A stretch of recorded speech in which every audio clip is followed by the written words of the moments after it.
Kollakadavu government Mohammedan ഹൈസ്കൂളിൽ നിറകതിർ seed ക്ലബിന്റെ ആഭിമുഖ്യത്തിൽ യോഗാ ദിനാചരണം നടന്നു. കല്ലിശ്ശേരി വൊക്കേഷണൽ ഹയർ സെക്കൻഡറിയിലെ പ്രഥമാധ്യാപികയായ സൗമ്യ നമ്പൂതിരി യോഗ പരിശീലന ക്ലാസ് നയിച്ചു. ചെങ്ങന്നൂർ കൊല്ലകടവ് ഗവൺമെന്റ് മുഹമ്മദൻ ഹൈസ്കൂളിൽ നിറകതിർ സീഡ് ക്ലബിന്റെ ആഭിമുഖ്യത്തിൽ യോഗാ ദിനാചരണം സംഘടിപ്പിച്ചു.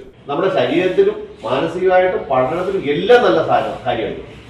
നമ്മളിപ്പോൾ കളിയും ചിരിയായിട്ട് നമുക്ക് തോന്നും, പക്ഷെ കൃത്യമായിട്ട് നാളെ തന്നെ നിങ്ങൾക്ക് വേണ്ടിയിട്ടാണെന്നുള്ള ചിന്തയിൽ കൃത്യമായിട്ട് അത് ചെയ്ത് പഠിക്കുമല്ല, നമ്മുടെ ശരീരത്തിന് വേണ്ടി ജീവിതത്തിലുടനീളം ചെയ്യണമെന്നാണ് പറയുന്നത്.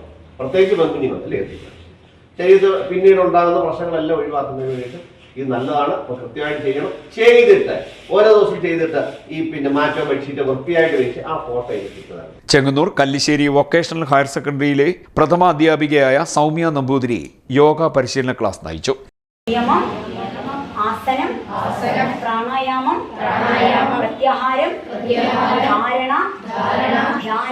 ധ്യാനം, സമാധി.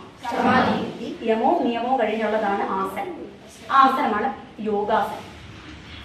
ആ യോഗാസനം മാത്രമാണ്, ഈ 8 അംഗങ്ങളിൽ യോഗാസനം മാത്രമാണ് നമ്മളിപ്പോൾ ചെയ്തത്. അതിൽ ഒരെണ്ണം കൂടെ ഉണ്ട്. നിയമം, ആസനം, പ്രാണായാമം. പഠിക്കുന്ന കുട്ടികൾക്ക് ഏറ്റവും ഏകാഗ്രതയും ശ്രദ്ധയും കിട്ടാൻ ഏറ്റവും അത്യാവശ്യമുള്ളതാണ് ഈ പ്രാണായാമം. അപ്പം പ്രാണായാമം ചെയ്യാൻ ഏറ്റവും വലിയൊരു പോസ്റ്റാണ് ഇത്. ഏതാ? വജ്രാസനം. വജ്രാസനത്തിൽ ഇരുന്നുകൊണ്ടാണ് നമ്മൾ ചെയ്യേണ്ടത്. ഇരിക്കാൻ പറ്റാത്തവർക്ക് വേറെ ഏതെങ്കിലും ഒരു സുഖമായിട്ടുള്ളൊരു ഇതിൽ നമുക്ക് ഇരിക്കാൻ പറ്റും. അത് ചെയ്യേണ്ടത് ശ്വാസത്തെ നമ്മൾ നിയന്ത്രിക്കുക.